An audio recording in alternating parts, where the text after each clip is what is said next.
going on, guys? We're here with another episode of the Made in New York podcast with guest Ani Sanyal.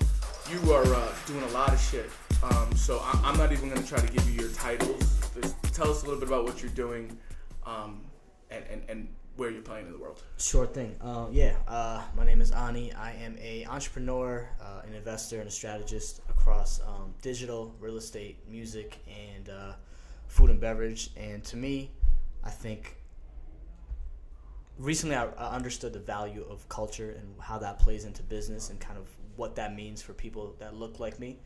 And so a lot of my focus is on building up culture in an authentic way and empowering other people to do the same thing. I'm very focused on like building wealth in minority communities and showing people that there's a way out and there's a way to change the conversation that's currently happening. So yeah, that's the best way that I would sum it up. So let's go right into the culture piece, because I know lately you have this coffee startup. It's actually, so it's chai. Okay, it's I'm tea. sorry, chai. Yeah. So tell us a little bit about this. Absolutely. It's funny. So my brother, like I mentioned, my business partner, he's very much the opposite of me in a lot of ways. He's bigger. He's a food guy. He's that kid that was like at the dinner table, always grabbing that whatever. And we used to spend summers in India as kids. Okay. And we spent summers in India not as like in South Asian culture. There's this term called NRI, which is non-resident Indian. Okay. And there's an aura that comes with that. Right. I think a lot of countries have. Yeah, like you're rich, you got dollars, you're coming in, but when we went to India, that was not our experience. So we took bucket showers, in the bathroom that our grandparents' home was in. We ate, with our hands. Like that was what we wanted to do. There was none of I have friends that went to India and ate Pringles all summer. Right. That wasn't our wave. Right. And That's definitely native food to India. Yeah, there you go. So long-winded way to get at chai is a very staple part of Bengali food and culture. So every evening our family would literally just shut down at 5:30. Everyone gathers around. We drink tea with biscuits and talk and catch up, and it's just something that we saw happen. Mm-hmm. And it wasn't until recently where we realized, because we kept going back to India. I still go back every year to kind of decompress and find my center in a way. And chai is everywhere. It's it's on the roadside, it's at home, it's here, and it's just a way that we've always connected with that place. Mm-hmm. You come here and there's really there's already a lack of connection, kind of just as it is. And we realized that there's really nothing that can bring people that look like us, feel like us, think like us together from a food side. Mm-hmm. Indian food in New York is pretty bastardized, you know what I mean? There's not really the way Thai street food is cool, or the taco truck is a thing. Yeah. Similarly in India, chai and samosa is a thing. Mm-hmm. So for us, it was how do we start these conversations, bring people together, and approach this in a way where it's part product, but also part culture and brand and kind of lifestyle. Okay. So my brother literally tinkered with the recipe for over a year, and last April, we set up this tiny little invite only pop up in Brooklyn, and we invited 30 of our friends. We're what do you guys think about this? Curious to get thoughts. And since then, it's just gone way quicker than we can imagine. So we're actually breaking ground on a cafe right now. I don't know when this drops. No one really knows that, so that's I might have to hold off on that. But we're at the position now where we feel like we're ready to open up a cafe, and it's a really interesting testament to when people feel like they're connected to something bigger, what that can look like. So is the model to open this cafe, hope it does well, and expand to other cafes? Is that what the goal is? It's an interesting question. Or is it a get America to love this and then license the mom and pop recipe out? Interesting. So my philosophy in a lot of things is FUBU philosophy, for us, by us. And so when we create anything it is that we do, it's meant for us first. And that's not to be narrow and not realize the opportunity that's in the market. Right. But it's just to make sure you create something that's authentic, and then that can spill over from there. So the model is really to create a space where food, art, culture, conversations, all these things can happen and exist, and not feel like you're getting taxed, or that you can't just go and hang out and just enjoy something outside of going to a bar and all of that. So I think it's really an experience driven situation, and experiences are very hard to scale, as you know that. Right. So Right now, we want to really focus on New York City, and let's see if we can replicate this, a couple times over, and then we'll. Is it because of the size of the Indian population here? No, I don't think it's related to that at all. I think it's about how do we deliver the best experience possible, and control that experience to the point where we feel like if we have to replicate it using processes and doing it again, that we feel like it's going to be a home run every time. I think you've seen this time and time again, like the amount of the amount of cafes and like little spots that pop up on every corner for a month and then they're gone. Cafe Bene, like you see them everywhere, and we don't want to. Well, we can't afford to. Right. More importantly, but I think right now it's just about building brand, building experience, and having that kind of like have a legend of its own, and then we'll take it from there. So I know that's just one of the things that you're involved in. I know you're also heavily involved in real estate. So talk to me a little bit about how that came to be, because I believe from reading a little bit of stuff you've written and some watching videos that this is probably like your cornerstone from an asset standpoint. I'm not trying to get. It's funny. No, not at all. That's no, it's funny. So I 5 years ago, I was living in Brooklyn with my best friends. We had like a record label business together, but as you know, when you're in your mid to late 20s, living with your friends, half of it is supposed to be business, half of it's supposed to be pleasure, but not everyone's as serious as they need to be. And I realized that I was stagnating. And to me, I was like, how do I get out of my living situation and improve something for myself? And I realized like I wanted to buy a place as a form of like really breaking the what should I say, like breaking the cycle of doing the same thing over and over again. And so I bought a condo, which looking back was not the best investment move, but it was a learning lesson. But bought a condo for myself in 2014, and then from there in Jersey City. And then I realized and also experienced like what it means to build equity, what it means to have a mortgage payment instead of being at the whims of your landlord, and having like that little bit of equity and that little bit of ownership really triggered something for me. And then I look around in Jersey City and it's going through what Brooklyn is going through 5 years ago, and it just immediately clicked for me, because I think so before all that I used to be an artist. I used to rap, manage a label, manage artists, and as an artist you're always looking for pockets, right, where you can survive and create. So Bushwick, Brooklyn from 2008 to 2012 was that, right? You could survive and create. We had a 4-bedroom for $1,500 a month. And I say that to say, as an artist, you also realize like where the value is. You understand, okay, this is an area that is undiscovered, but it's coming up or whatever. You start noticing the retail landscape changing. Your neighborhood's about to flip and you're gonna have to move. Like I had lived in that spot for so long, like in that pocket. So I moved to Jersey City and I see the same things happening, and I was like, nah, I'm not gonna miss this second wave. And so I just I pooled whatever money that I had with my brother and my pops, and I just started getting into multifamily acquisitions. I did like a whole gut rehab and buy and hold, and kind of like lost a bunch of money in the short term and refinanced all out, and kind of went through that process for myself. So talk to me a little bit about doing your first gut job. Because I have to imagine, and maybe I'm wrong, that like you didn't necessarily have a shit ton of construction experience. Zero. And like I know a lot of people want to do it, a lot of people see it. There is definitely money to be made there if you do it right. Talk to me about like diving in that deep end and like and how that looked. So I think there's two things. I think I have this goal of creating enough passive income to retire my parents as soon as possible, and I use this goal to kind of like determine what type of investments and what type of moves I have to make to do that. And I'm looking at opportunity again, right? Like I could go buy a fully renovated home and my cash flow is going to be half of what it's going to be if I do a proper gut job, right? So just numbers and values wise, I ended up looking at places that needed to be renovated. Also, that's what I could afford. So it's funny because like I used to, when you see it on TV or you see it on the internet, you're like gutting a house to like renovate it out. Like this seems impossible. Like, I have no construction experience, like you said.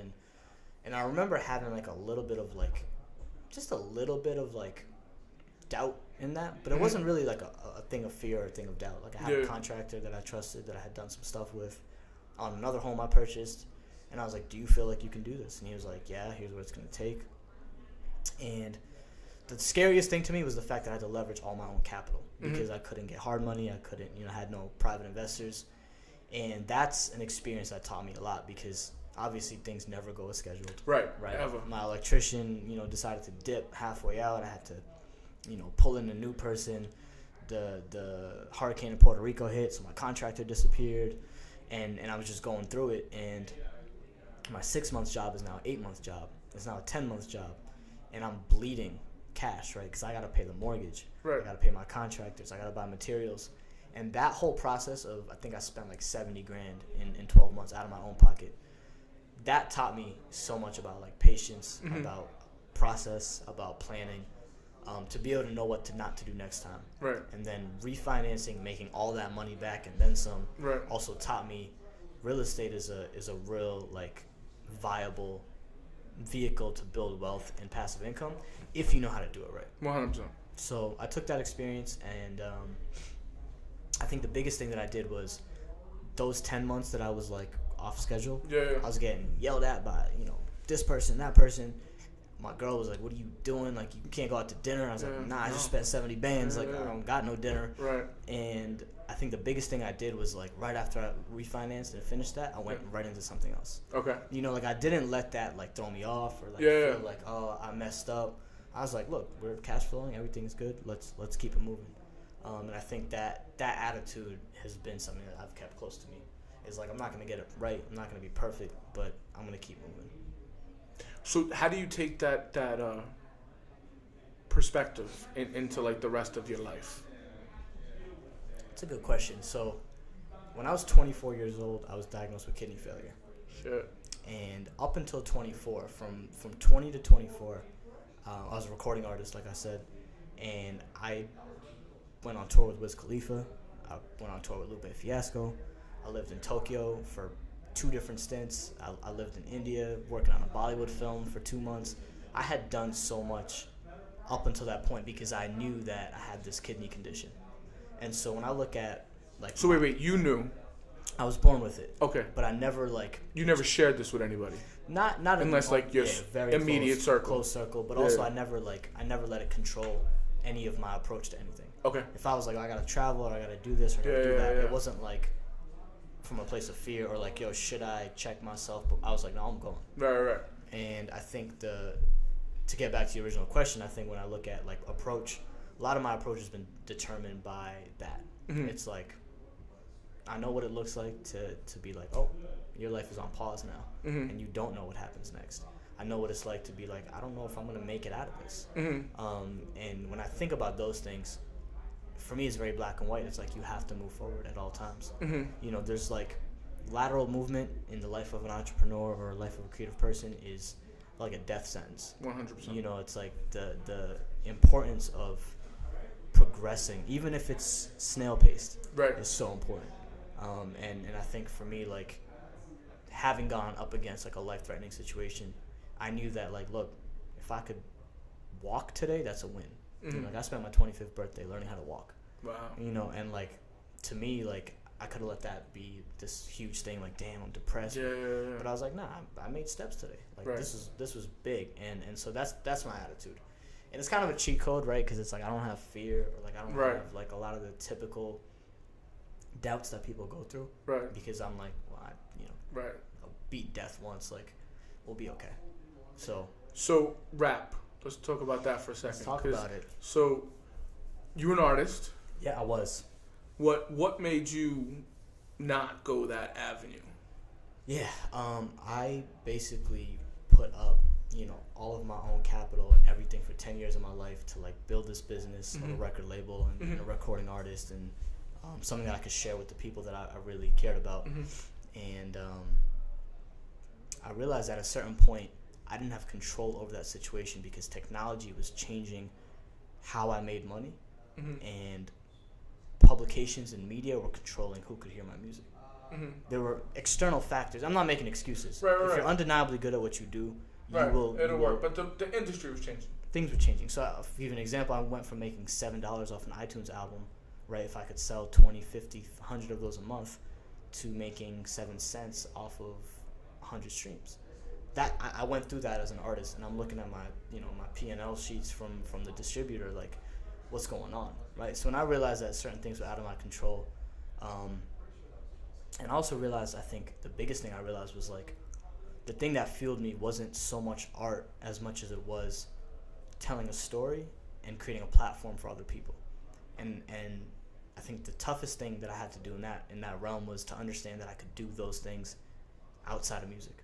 Mm-hmm. I could create a platform, I could tell my story, I could empower other people that looked like me without being on stage. Mm-hmm. And as a 27, 28-year-old, like, man, that's a lot of, you gotta, like, cut into your ego to get to that point, right? To be like, you know what, you're better behind the scenes, right? You know, because I mean, again, like, but that energy when you're on stage, you can't replicate it. Yeah. And you can't. I mean, I lived in Tokyo for a month, mm-hmm. and we had a stint where we did 10 shows. It was every day for, like, a week and a half. Mm-hmm. And I was 22 years old. It's amazing. You know, so those experiences, like, you think you done made it. and you'll carry it forever, right? But you're like, yo, if I'm 22 and I'm out here, what is there to say that I can't, take it over? Mm-hmm. But at the same time, I think that my focus wasn't always on the art first. Mm-hmm. Like, I loved music because I loved telling my story, mm-hmm. but I also really loved packaging, the rollout, and putting things together, mm-hmm. and like, talking to brands and developing partnerships and all those things. And I realized, like, that's what I was better at. Mm-hmm.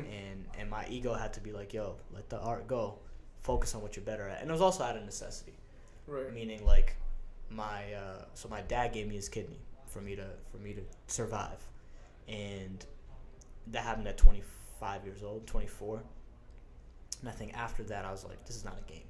You know what I mean? Like, I can't be out here not taking care of the people who've done so much for me. Mm-hmm. And unfortunately, music is like, it's a zero-sum game. Right. You're either going to make it or you're not. Right. And I didn't like my chances, to provide for my family, to provide for my parents, and be an artist. And so it took a switch that took me a while to flip, but I don't regret it. And I love music, and I love all the experiences on the people, and I'm still involved in music, but it's just a little bit different. So we'll get back to music in a second. So your pops gives you your kidney, mm-hmm. his kidney, mm-hmm. right? How's that changed your relationship? It's a great question. I think we definitely became closer, mm-hmm. but I think we were always close. So that's mm-hmm. that's important for me to articulate. Is like, a lot of minority families, when you have immigrant parents that have, like, a very one-track mentality, and you have the younger generation, people like us, who want to explore and do our own thing, there's this, like, constant like, struggle. There's mm-hmm. there's cacophony, there's noise, like, mm-hmm. there's a lot of arguments. And my parents never told me that I shouldn't do something. Okay. They didn't always approve. They were like, what are you doing? You're really good at this. You could go be a banker. You could, and I was like, yeah, that's not who I am. Right. And I wouldn't say they always believed. I wouldn't say they always agreed, but they let me cook. And I took care of my own rent. I took care of my own bills. Like, I never asked for anything, but my father and I always had that relationship where he was like, man, I went through so much for my kids. What are they going to do? And the kidney transplant situation was, I mean, it definitely brought us closer, but then it also flipped the switch in me where it's like, yo, this is way bigger than me, mm-hmm. right? It's way bigger than just me. It's now about my family. I mean, it's always about family, but now it's like for real. Right. And it's also about this story of, like, yo, my pops gives up everything, comes to America, goes through decades of hardship, with financial hardship and loss and this and that, puts his life on the line for his son to survive, and then what happens, right? I felt like at that point I had to take that story over. Mm-hmm. And so that's when I really started I built an agency business, started getting into real estate, and really started doing things that would set, our story and our legacy and our narrative in this country, mm-hmm. just change the complete narrative. So example of that is, like, every property I buy, like, his name is half on the deed, mm-hmm. because it doesn't, like, that's how I approach it. Right. Us calling our chai company Kolkata Chai. Yeah. Kolkata is where my parents come from. Okay. And if I could put that up on a storefront in New York City, right? Like, how does that make my parents feel? Right. Like, how far did they really come for that to mm-hmm. happen? And I think that's what that did. Okay. Super long-winded answer. I think for me, it just solidified like how hard I had to really go for them to make sure that our story is told the right way. Right. Because what could have happened is I could have like fallen off and been like, damn, my life is over. Right. I got a kidney transplant now. I just don't feel like doing nothing. And I don't know where my family's legacy or story would have ended up. So, yeah. It's a little deep, but... No. But it's real. Yeah. You know? So let's get back to music. Let's do it. So you decided being an artist wasn't for you. What was the next step? The next step was figuring out what I was good at. Okay. And more than figuring out what I was good at, like acknowledging what I was good at. I think a lot of times, again, immigrant families, you got to learn science, math, English, geography, history. You got to be good at everything. Right. And you grow up and realize the world only pays you to be good at one thing. And the better you are with that one thing, the more you can charge. And so I had to understand what that was for me. And what I came to, the conclusion I came to was that it was my ability to tell stories in a digital space. Through content, through curation, through narrative. And once I figured that out, I had to figure out how I was going to get paid from that. And so I started consulting and started working with some really interesting brands and really interesting companies. I ran like digital strategy at Karma Loop before they went out of business. Worked on projects with like Cameron and Beyonce and a whole bunch of things through that. And again, built up my relationships, right. Built up a book of work that I felt really confident about. And then that company went out of business. And I was like, oh, here we go. This is another one of those, those moments. And my brother had just moved to New York, and we're like, yo, let's stop BSing. Let's get on our game. And we basically formed an agency, which is nothing but two brothers hammering it out in a living room, trying to figure out what's going on. But we basically came together to say, how do we help brands tell stories online? Because as these we talked about, as the kids on the we're on that fence, right? Where I grew up playing outside, and I grew up, on the internet, and that allows us to tell stories in a more dynamic way. I feel like, just because we have more perspective, and we came together to form that, and now that agency is called Green Room Creative. We have a staff of 8, office downtown. We just worked on a campaign with WeTransfer. We've done Hillary Clinton, Juice Press. Tell me about Client 1. All these things. Client 1? It's a great question. I got a good story. I'm trying to keep it short. Client 1 was, believe it or not, it was Juice Press, which is a very well-known establishment in New York City. As fat as I am, it's one of the only healthy things that I actually like. Clean green protein. This is not an ad. You guys want to send me some free? I'll take it. But take it. It's the truth. Come on, Adam, send him something. For real. One of my friends was he was rising in the ranks at Juice Press.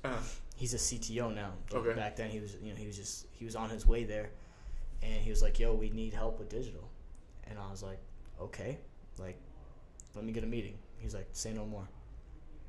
So my brother and I scramble to put this crazy deck together. We do an audit of their business, blah blah blah. I go and pitch it. They're feeling it. Things are going well. Halfway through the pitch, the door kicks open, and one of the founders walks in. This guy named Marcus Antebi, and Marcus is I think he's an MMA fighter. Okay. Jiu-jitsu master. He's just, and I was like, oh, I'm about to get my ass kicked, and I was pitching to the non-founders, but the C team, but it wasn't him. And he comes in and he just starts grilling me. Tell me about this. Okay, well, what about this? How do we handle this? Can you do this? And I was just going back and forth, just in real time. He goes, okay, take my number, and let's, he said, give me your number. I'm gonna call you. And I was like, okay. And that's how I left the meeting. I got a text from him 11 p.m. that night. He was like, what's the price look like? I was like, this is how we would do it. He's like, send me a contract in the morning. And that's how we kind of kicked off the Green Room Creative story. So how long did it take you to leverage that into, because I got to imagine just from talking to you for 33 minutes that you use that to leverage client 2, 3, 4, and 5 very quickly. Yeah, I mean, absolutely. I think that in that space, when you don't have a lot, you got to make the best of what you have. I think what we did was we did leverage that, but we also started to just get our hands dirty with whatever came our way. We took on a lot of BS clients early on, but I think getting those out of your system and learning what doesn't work for you was very important. Excuse me. So like working with like local businesses, things like you feel like, yo, there's a real opportunity for you, but they don't understand marketing. They don't have the patience to see a rebranding campaign through.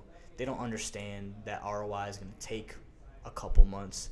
You know, they don't have the stomach for it, and you realize you can't sell them something they don't want to hear. Right. So we went through that for a while too. I think the campaign that kind of like really like turned things for us was we did a segment of Hillary Clinton's minority outreach in 2016. So somehow got linked up with a super PAC, and we created this piece of content that again was like we leveraged our cultural knowledge and kind of where young people were at in terms of their opinions of what was going down in 2016. Create a piece of content, put it out, it goes viral. The super PAC is like, how did you guys do that? Like, they're just understanding digital, you know what I mean? But we basically use that experience to like really scale up and have bigger conversations. That's great. So while you're doing all this, you're still doing music in some capacity? At this time, I was doing nothing with music. Okay. So I really had to have a clean break with music. I mean, I would support, local artists. Like, I would help my friends connect dots where I could. But I really took some time away. And somebody that I was introduced to kind of, like, right at, like, the tail end of my music career was Anik Khan, who I know you're familiar with. And Anik and I got introduced to a mutual friend.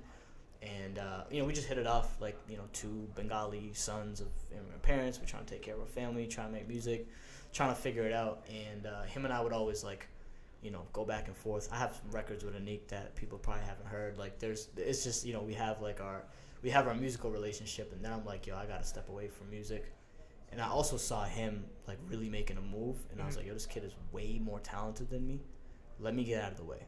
If that helps, like, the South Asian, diaspora and the music, if that helps, like, take it to a next level, let me get out the way. And he would be like, yo, help me out. Help me do this and help me do that. And I'm like, bro, I got a mortgage and I just started a business. I don't even know, like, where my paycheck is coming from. So I got to stand on my own, too. But I will connect you with somebody that I feel like, so his first manager is someone that I know really well. And I kind of put them together and let them cook and stepped away from music. So as much as it would hurt to be like, damn, I wish I could, run this campaign or do this or do that, I really just watched from afar for a little bit and kind of let things cook. And then once I was able to stand up on that business and really have, like, a client base and felt confident in that, Anik and I would talk all the time, but we really got back together. Right. Yeah, it was your boy, but you just weren't fucking with him on a business level. Right. What can we do with this? And so, it's been about 2 years now where we've been working really actively together. But yeah, that's kind of. So what brought you back in? On the music side? Yeah. I think it was having a much better understanding of the digital landscape. Okay. And understanding how social, how content, how, like, micro content, all these different things that are at play that we kind of take for granted. Understanding how they were shifting culture and moving the needle for independent artists. The second part of this was also from an agency side. We did a lot of direct-to-consumer work. Okay. So then I'm starting to understand the direct-to-consumer model and what that looks like for an independent artist. So it's really a wealth of knowledge and understanding. Say, like, click. Right. Now I got a lot to contribute, more than I did, and those things really brought me back. And also, like, my love for Anik, just as an artist and a person, like, I just still, I want him to be the biggest artist that he can be. And so I was like, look, there's an opportunity here for us to do something. And he was like, I've been waiting for you, so let's go. And since then, we've been rocking. But yeah, it was really just building up a wealth of knowledge in myself, and also building an operation that I felt confident about. Because music is, as you might know, it's like music is the like 6 p.m. to 6 a.m. shift, right? And it's a lot of, like, low ROI for months and years on end. Right. And if you don't have something you're secure about, you can't, put it all on the line for music. No. I understand totally. I have a recording studio that's collecting dust right now. So I absolutely 100% understand. I don't have to say anymore. So you have all these things that you're involved in. Yeah. How do you juggle? That's a great question. And it's one thing that I'm still constantly in the process of, because the toughest thing I think about entrepreneurship when you're working across different verticals is shifting gears, and constantly having to shift gears is exhausting, right? And it breaks our workflow and it breaks up concentration and it's not good. we're talking about discipline earlier. Mm-hmm. I'm just very disciplined and regimented in kind of how I approach my schedule. Mm-hmm. Every minute is accounted for. Things have to get done by end of day, even if end of day means 3 a.m. Right. It's just like, it's making sure that there's structure to what's going on. But like more in a specific thing. So like what I'm beginning to notice is when you get to a point that you've built one business that's successful, a lot of those skills are transferable. Yeah, absolutely. And a lot of those negotiation experiences can apply to a variety of different things. Absolutely. So starting business number 2, business number 3, business number 4, all fall on a similar plane. Like how do you prioritize like maybe that real interest in business number 4, right, which is like your chai company, versus like the real estate, which is building your long-term legacy? Yeah, and I don't think there's a clear-cut answer to this. The way I approach it is things come in waves, meaning like when you have to get some new idea off the ground, you're all in on that for the next quarter. And you just have to accept that other things are going to be neglected, or you're going to have to hire and build a team around supporting those things. So I think the biggest kind of change I've made in the last 8 to 12 months is hiring the right people to help support the businesses that I'm really passionate about but might be temporarily away from. And what that means is less money in the pocket for me because I'm paying salaries, I'm paying staff, but I'm now starting to see the effects of those. Because there was a time where I couldn't make 4 offers a week on real estate because I couldn't run the numbers in time with the comps and everything. And now I have a team running everything for me. So all it is like, hey, yes, okay, send the offer. And streamlining some of that and building a team that you can trust has been super key. So when it comes to like shifting gears and how do you balance it? It's having people who can really pick up the slack when you're all in on something. So let's talk about shifting gears for a second. I noticed that earlier today you posted a story talking about how like the last 11 offers you've put in have all been rejected. And your contention is that the market is already seeing what you perceived 6 months ago. Sure. When you get to that point where the well dried up, what is your process for moving around to continue to jive a little different so you get in on the other side? That's a great question. I was literally on site today looking at a multifamily that I probably wouldn't have looked at a couple months ago, just based off of location. I think the process is you have to revisit your initial like assumptions, right? So like if you were investing in a certain area and only that area, why was that? Maybe it was safety, maybe it was consistent rent roll, maybe infrastructure. Once you start to build those assumptions, you also get very carried away by them, and meaning like you let that kind of govern how you approach the rest of it. Breaking that pattern is important. Realizing, okay, there might be ROI elsewhere. There might be opportunity elsewhere. It might be a little bit more dangerous in the short term. It might require you to step outside of your comfort zone. You might have to pay a little bit more up front. But if you feel like the deal is still worth it, or you still feel like the numbers are still there, you got to push yourself to get to that point. So that's where I'm at literally right now. I am kind of like revisiting my assumptions on a lot of these things and realizing that, the well has dried up, but there's still some water at the bottom of it. Like it's still like, or maybe I got to dig a little bit deeper, and it's still there. And what I mean by that is that like the areas I'm investing in still have value. There's still upside.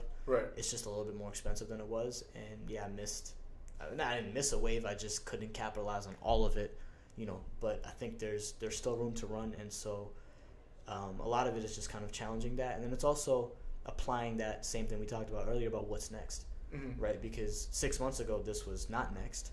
Now this is over. There's something has to be next, right? And I've been just comparing like median home values in surrounding areas and where I'm invested now, and realizing like, okay, let's really analyze something new and challenge our assumptions on it. How are you hedging against like the impending recession?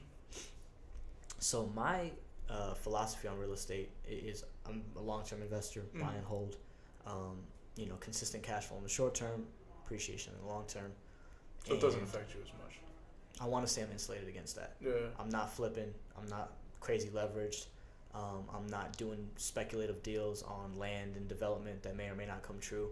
And it's funny because I've got approached with a couple of those deals recently, and I really had to go back to my discipline and go back to my thesis to be like, as great as the upside is here and as sexy and attractive as it would be to own, you know, an entire block of ground up development, it doesn't jive with what my investment thesis is. And so I got to pass. And so, yeah, my recession proof, quote unquote, play is just, as long as people need a place to live, they're going to have to pay your rent. You just hold on. And then when the home values dip, just make sure you're well capitalized to keep acquiring. Yeah. So it seems like you got a whole bunch of shit going on. But yeah, I'd be willing to bet that there's, like, in the back of your head somewhere, like, at least 2 or 3 other crazy ideas that, like, your boy over here is smiling, so he definitely knows at least 1 or 2 of them. Like, what's in the forefront, or what's the 3, 5, 10 year? I got the 10-year sketched out in my living room. Okay. On my whiteboard. So I think the crazy idea here is, so I own a digital agency, right? I own a real estate investment company. I own a cafe and food beverage business. I manage an artist. I'm getting into, like, co-working and that type of thing.